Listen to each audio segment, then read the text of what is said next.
predikat sangat memuaskan. Selanjutnya, Sylvia Gita Pratiwi dilahirkan di Banda Aceh pada tanggal 2 April 1996. Putri dari Bapak Effendi dan Ibu Yusnizar, asal sekolah SMA Negeri 4 Banda Aceh, saat ini sedang magang di PT Pegadaian, lulus dengan predikat memuaskan. Selanjutnya, Soleh Mustaqim dilahirkan di Blitar pada tanggal 8 Juni 1996. Putra dari Bapak Kamari dan Ibu Mujina, asal sekolah SMA Negeri Bunga Bangsa. Saat ini sedang bekerja di PT Bintang Perkasa Bidang Motor, lulus dengan predikat memuaskan. Selanjutnya, Muhammad Surrazi dilahirkan di Gunung Batu pada tanggal 8 Februari 1997. Putra dari almarhum Bapak Aliman dan Ibu Linani, asal sekolah Mas Jumala Amal. Saat ini sedang bekerja di PT Indotama Adia Konsultan, lulus dengan predikat memuaskan. Selanjutnya, Vida Ferdina dilahirkan di Banda Aceh pada tanggal 19 Juli 1996. Putri dari Bapak Firdaus dan Ibu Suti Endawati SH, asal sekolah SMA Negeri 13 Banda Aceh. Saat ini sedang magang di PT Bank Aceh KPO, lulus dengan predikat memuaskan. Selanjutnya, Sri Haryati dilahirkan di Medan pada tanggal 30 Juni 1996. Putri dari Bapak Mariono dan Ibu Bandia, asal sekolah SMK Negeri 3 Banda Aceh. Saat ini sedang bekerja di BTPN Syariah, lulus dengan predikat memuaskan. Selanjutnya, Hidung Celestiana dilahirkan di Purworejo pada tanggal 7 Januari 1996. Putri dari Bapak Budi Haryanto dan Ibu Sugini, asal sekolah SMA Negeri Bunga Bangsa. Saat ini sedang bekerja di PT Kapela Dynamic Nusantara, lulus dengan predikat memuaskan. Selanjutnya, Mauliza dilahirkan di Ibugo pada tanggal 22 Oktober 1995. Putra dari Bapak Darmawan SE dan Ibu Laiba, asal sekolah SMA Insan Madani Mekeh. Saat ini sedang magang di PT Bintang Perkasa Indah Motor, lulus dengan predikat memuaskan. Selanjutnya, Rahma Yuni dilahirkan di Pondok Gajah pada tanggal 7 Februari 1996. Putri dari Bapak Rasima dan Ibu Dasima, asal sekolah Mas Darul Islam Bener Meriah. Saat ini sedang bekerja di PT Kapela Dynamic Nusantara, lulus dengan predikat memuaskan. Selanjutnya, Lutfia Mini Sofia dilahirkan di Banda Aceh pada tanggal 4 Oktober 1996. Putri dari Bapak Zul Azhar SE dan Ibu Elinita Sari Lubis SH, asal sekolah SMK Negeri 1 Banda Aceh. Saat ini sedang magang di PT Bank Aceh KPO, lulus dengan predikat memuaskan. Selanjutnya, Mutia Alfitria dilahirkan di Banda Aceh pada tanggal 6 Januari 1995. Putri dari Bapak Amrizal dan Ibu Misrawati, asal sekolah SMA Negeri 8 Banda Aceh. Saat ini sedang magang di LP3I Business College Banda Aceh, lulus dengan predikat memuaskan. Selanjutnya, Nena Darvia dilahirkan di Limau Purut pada tanggal 24 Oktober 1996. Putri dari Bapak Abadi dan Ibu Jania, asal sekolah Manjut Utara. Saat ini sedang bekerja di PT Sukses Jaya Makmur Abadi, lulus dengan predikat memuaskan. Selanjutnya, Yusmania dilahirkan di Buntul Kemumu pada tanggal 24 Mei 1996. Putri dari Bapak Kasim dan Ibu Nurbaiti, asal sekolah SMK Negeri 1 Bener Meriah. Saat ini sedang magang di PT Pegadaian, lulus dengan predikat memuaskan. Selanjutnya, Nur Afri Maida dilahirkan di Selinu pada tanggal 7 April 1996. Putri dari almarhum Bapak Arifin R dan Ibu Lantiur Maida, asal sekolah Madarul Ulum Banda Aceh. Saat ini sedang magang di PT Pegadaian,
asal sekolah SMA Negeri 1 Sengguru Timur. Saat ini sedang bekerja di PT Wahana Wirausaha Banda Aceh. Lulus dengan predikat memuaskan. Selanjutnya, Diki Fajri Nur Ahmad dilahirkan di Teluk Hitam pada tanggal 8 Desember 1995. Putra dari Bapak Sawito dan Ibu Yamina. Asal sekolah SMK Negeri 2 Malabo. Saat ini sedang magang di PT Taspen. Lulus dengan predikat memuaskan. Selanjutnya, Ikhlas Kadapi Muda dilahirkan di Padang Kling pada tanggal 12 Juni 1995.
Bayu Indrawan dilahirkan di Simpang Kiri Kilang pada tanggal 28 Juni 1995.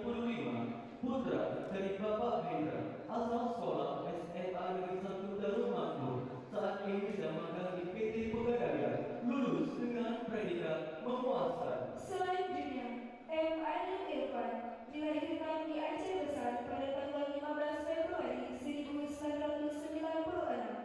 Putra dari Bapak Izadi dan Ibu Irawati, asal sekolah SMA Negeri 1 Sukamakmur. Saat ini sedang bekerja di PT Pegadaian Cabang Banda Aceh, lulus dengan predikat memuaskan. Selanjutnya, Jud Baina dilahirkan di Menasa Kano pada tanggal 10 April 1994. Putri dari Bapak Teguh Mansur, asal sekolah Man Kota Bakti. Saat ini sedang dalam proses magang di Badan Pemberdayaan Masyarakat, lulus dengan predikat memuaskan. Selanjutnya, Chandra Maulana dilahirkan di Batam pada tanggal 7 Oktober 1995. Putra dari almarhum Bapak Simon dan Ibu Syarifah, asal sekolah Maslumah 3. Saat ini sedang proses magang di kantor Gedung Keuangan Negara, lulus dengan predikat memuaskan. Selanjutnya, Adinda Sakti dilahirkan di Lampung pada tanggal 20 September 1994. Putra dari Bapak Dasdi dan Ibu Nurmi, asal sekolah SMA Negeri 1 Pulau Aceh. Saat ini sedang magang di Bank Aceh, lulus dengan predikat memuaskan. Selanjutnya, Ade Yunita dilahirkan di Ujung Padihan pada tanggal 4 Juni 1996. Putri dari Bapak Suyanto